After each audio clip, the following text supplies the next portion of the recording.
Olá, amigos do canal Fé Ativa, muito boa noite. Que o nosso Deus e Pai, o supridor, aquele que é o nosso pastor e nada nos falta, abençoe a você ricamente nesta noite. Como diz a Bíblia, o Senhor é o meu pastor e nada me faltará. O que está te faltando para você hoje? Saúde, paz, conforto, direção, sabedoria, tolerância, paciência, recursos financeiros, trabalho. Eu não sei o que está faltando para você, mas como diz a Bíblia, se o Senhor for o seu pastor, de fato nada te faltará, tá bom? Então faça do Senhor o seu pastor e ouça a voz dele, assim como a Bíblia ensina que uma ovelha, quando ouve a voz do seu pastor, reconhece essa voz e obedece, assim também nós, quando ouvimos a voz do nosso pastor através da Bíblia, porque a voz de Deus está aqui na Bíblia, viu? Não existe outra fonte. Aqui na Bíblia é que há a voz de Deus, ou seja, a palavra de Deus para nos orientar, para nos corrigir, para nos confortar. E quando nós ouvimos essa palavra, então o Senhor realmente, Ele supre cada uma das nossas necessidades. Então eu oro a Deus para que Ele supra cada necessidade que você tenha nesta noite. Está bem? Antes da gente prosseguir, por favor, deixa o like para o canal, aperte aí o joinha, o gostei, é muito bom, ajuda o canal. Também, se você ainda não se inscreveu no canal Fé Ativa, clique agora aí no botão inscrever-se e também, junto com isso, ative o sininho das notificações, porque fazendo assim, o YouTube avisa você quando a gente lançar um vídeo novo. Também, aproveite aí o espaço dos comentários para colocar aí nomes de pessoas pelas quais você quer que a gente ore. Nós pegamos esses nomes, transferimos para um caderno de orações e oramos por esses nomes, por essas pessoas todos os dias. Está bem?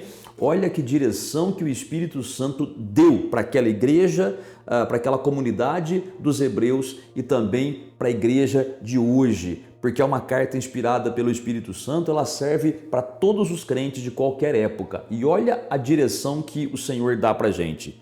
Hebreus capítulo 10, versículo de número 25, diz assim: não deixemos de congregar-nos, como é costume de alguns. Antes, façamos admoestações e tanto mais quando vedes que o dia com D maiúsculo, se aproxima. Gente, isso aqui é uma carta do Espírito Santo.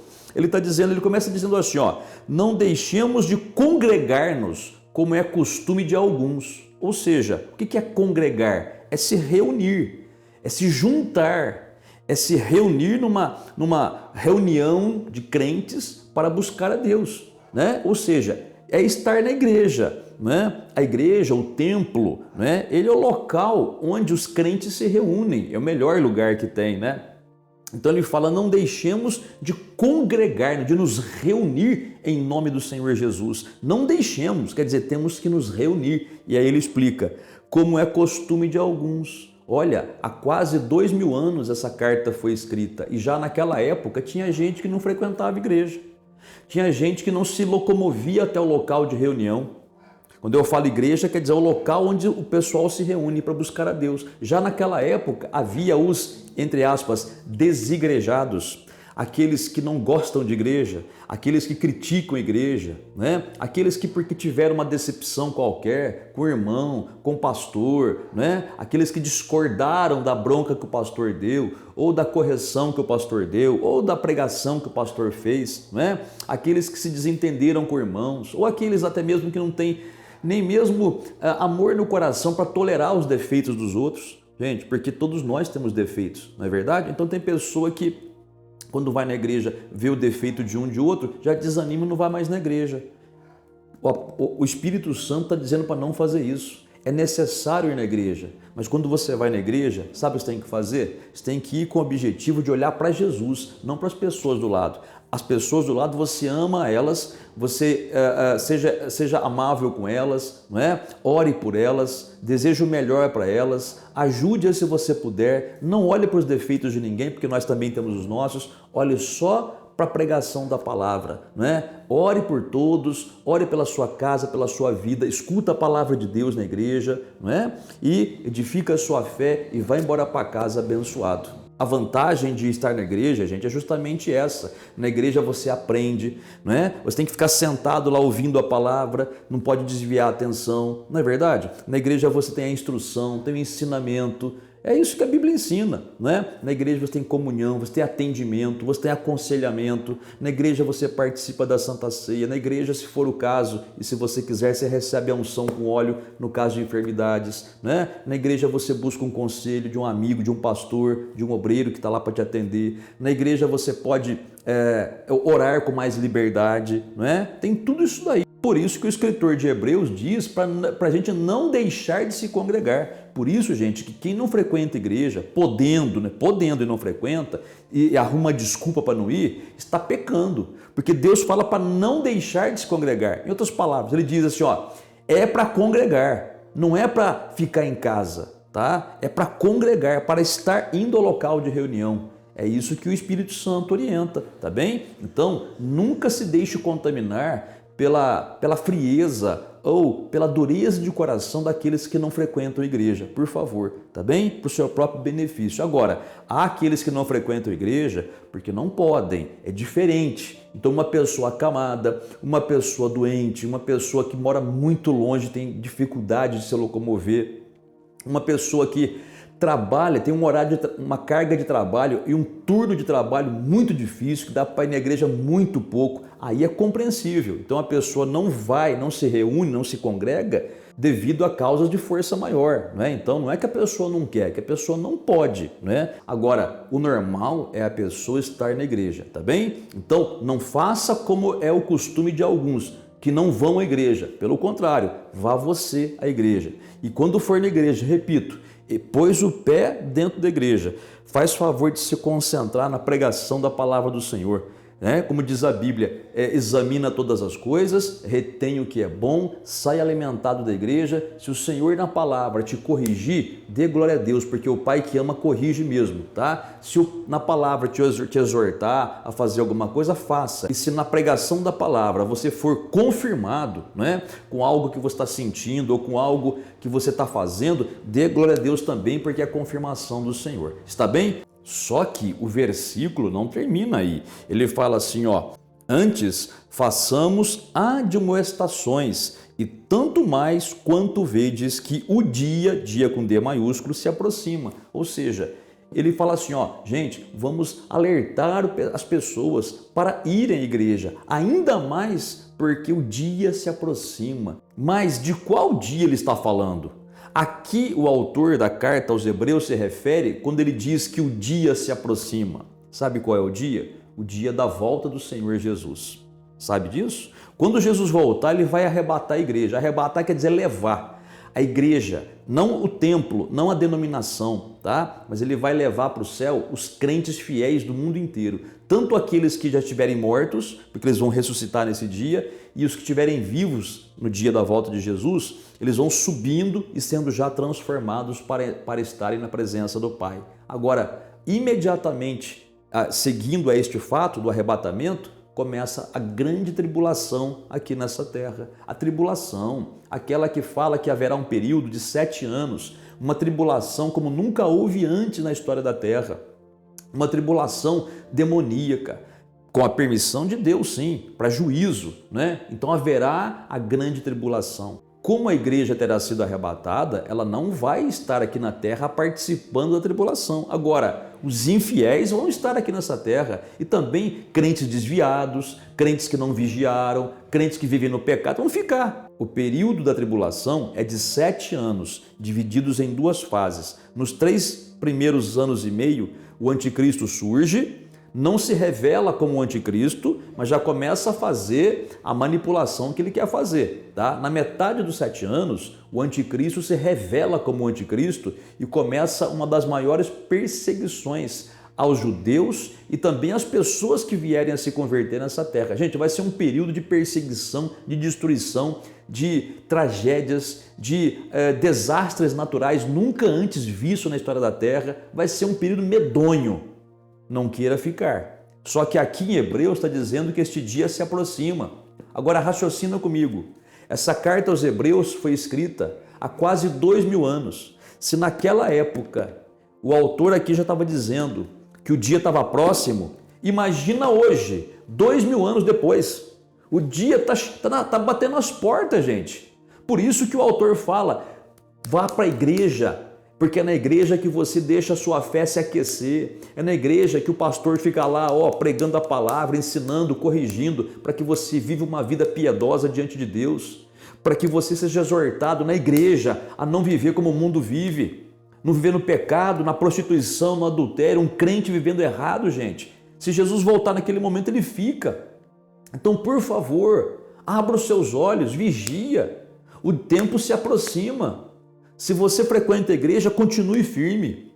Se você não tem o costume, comece a frequentar. Se você já foi frequente na igreja e por algum motivo parou, volte. O Senhor está te chamando para você se alimentar da palavra dele, ficar firme na fé, para que a qualquer momento que o Senhor Jesus volte, você possa ser arrebatado com ele e não permaneça aqui nessa terra. É muito sério esse assunto, gente, é muito sério. Pelo amor de Deus. Você já assistiu alguns filmes evangélicos que falam de arrebatamento? Não, a coisa ali é séria. A coisa representa bem o que vai acontecer, tá? O arrebatamento da igreja é assim, num piscar de olhos. A igreja desaparece. Imagina a confusão que vai ser esse mundo. Mas o problema não é da igreja, porque a igreja, na volta de Jesus, será arrebatada. O problema é quem ficar aqui. Imagina só, lembra que a Bíblia fala do anticristo, da besta. A besta é o anticristo, né? Tem uma outra besta que é o falso profeta. Tem também o Satanás que está por trás de tudo. Tem a marca da besta que terá que ser colocada nas costas da mão ou na testa, que sem essa marca ninguém compra um pãozinho sequer. Mas se colocar a marca, aí que perde a salvação realmente, mesmo que a pessoa depois diga que se arrependeu, não tem mais arrependimento para ela, não tem mais salvação para ela. E a pessoa morrendo de fome, ou ela põe a marca e come, mas perde a salvação, ou ela sofre até morrer e vai salva. O que a pessoa vai escolher? Gente, vai ser um transtorno. Por isso essa carta vem com tanto amor para a gente. Ele fala assim, vou ler de novo para a gente poder fazer oração. Não deixemos de congregar-nos como é costume de alguns. Porque quando a pessoa deixa de se congregar, ela esfria na fé, gente. Ela vai esfriando e vai voltando a viver como o mundo vive. Volta na bebedeira, volta nos palavrões, volta nos pensamentos errados. É assim que acontece com todo mundo que deixa de frequentar a igreja. Ou pelo menos uma grande parte. Porque como eu falei, tem aqueles que não frequentam porque não podem. Por motivo de doença, distância, trabalho, né? Mas sempre que podem estão ali, né? Vindo ao culto uma vez ou outra pelo menos, né? Mas quanto mais você frequentar, melhor. E diz assim, antes façamos admoestações e tanto mais quando vedes que o dia se aproxima. Então, amigo e amiga, vamos nos apegar com bastante firmeza ao nosso Senhor e à sua palavra. Vamos viver de acordo com a vontade dele, tá? Porque nós sabemos que hora que ele vem. Ele pode estar hoje voltando, amanhã, eu não sei. Pode talvez demorar um pouco, eu não sei. Mas enquanto nós ficarmos fiéis a ele, tem duas coisas boas para a gente. Olha só. Primeiro, enquanto ele não volta, mas a gente serve a ele, frequenta a igreja, né, é firme na fé, a gente tem bênçãos aqui na terra, tá? E a hora que ele voltar, a gente sobe. E isso é o melhor de tudo, tá bem? Vamos orar a Deus então? Quer colocar um copo com água aí para a gente apresentar ao Senhor? Pode pegar lá se você quiser. A gente faz a oração e apresenta essa água e consagra essa água no final. Oremos ao Pai. Nosso Deus e Pai, bendito e santo, muito obrigado pela Tua bênção derramada sobre nós, Pai. Obrigado porque o Senhor é aquele que nos exorta e que nos dirige a não deixarmos de nos congregar, não deixarmos de nos reunir, não deixarmos de frequentar as reuniões, os cultos que são feitos ao Teu nome. E assim faremos, Pai. Nós frequentaremos, iremos à Tua casa, buscaremos a Tua palavra, olharemos para a Tua palavra e somente para a Tua palavra, Pai. Eu te peço, meu Pai, fortalece essa pessoa que está desviada, essa pessoa que está afastada da casa do Senhor, fortalece para que ela volte, Pai, a buscar o Senhor na Tua casa. Ajuda essa pessoa, Pai, que está talvez magoada, machucada por algum motivo, Pai, que o Senhor cure essas feridas, mas que ela volte, meu Pai, a buscar a frequentar a casa do Senhor. Ajuda essa pessoa, Pai, que nunca frequentou a igreja, porque tem vergonha, timidez, tem medo, Pai. Tira esse medo do coração dessa pessoa e a timidez, que ela possa ver, Pai, que a casa do Senhor é um local de amor, é um local, sim, onde há pessoas que são imperfeitas, mas o Espírito do Senhor é aquele que nos capacita a amar e a passar por cima, Pai, dos defeitos das pessoas e olhá-las com olhos de amor. Pai, ajuda essa pessoa que está enferma, curando as doenças que estão no corpo dela, abre uma porta de trabalho para essa pessoa, Pai. Meu Pai, liberta essa pessoa da depressão, abençoa o casamento dessa mulher, Pai, essa pessoa que está orando pelo seu casamento, que não está muito bom, o relacionamento está meio complicado, Pai, dá uma solução para ela, faz um milagre nessa vida, Pai, que pede por alguém, uma pessoa que está longe, uma pessoa que está estudando, uma pessoa que está trabalhando fora, numa outra cidade, num outro país, Pai. Abençoa a pessoa por quem essa pessoa ora, em nome do Senhor Jesus. Também te peço, meu Senhor, abençoe esse copo com água, consagra ele, Senhor, e no beber desta água, que essa pessoa seja ainda mais abençoada. E pela fé na tua palavra, te damos graças, em nome do Senhor Jesus. Muito obrigado, amém e graças a Deus. Amigo e amiga, beba da água se você colocou, se você não colocou não tem problema, dê graças a Deus, tá? Medita nessa palavra, vai para a igreja, volta para a igreja se for o teu caso, tá? Os tempos estão nos momentos finais, né? Talvez estejamos aí no finalzinho da prorrogação do segundo tempo, né? Em termos esportivos assim falando, né? Vamos buscar a Deus aí enquanto se pode achá-lo, tá bem? Tenha você uma excelente noite, um bom repouso e até a próxima.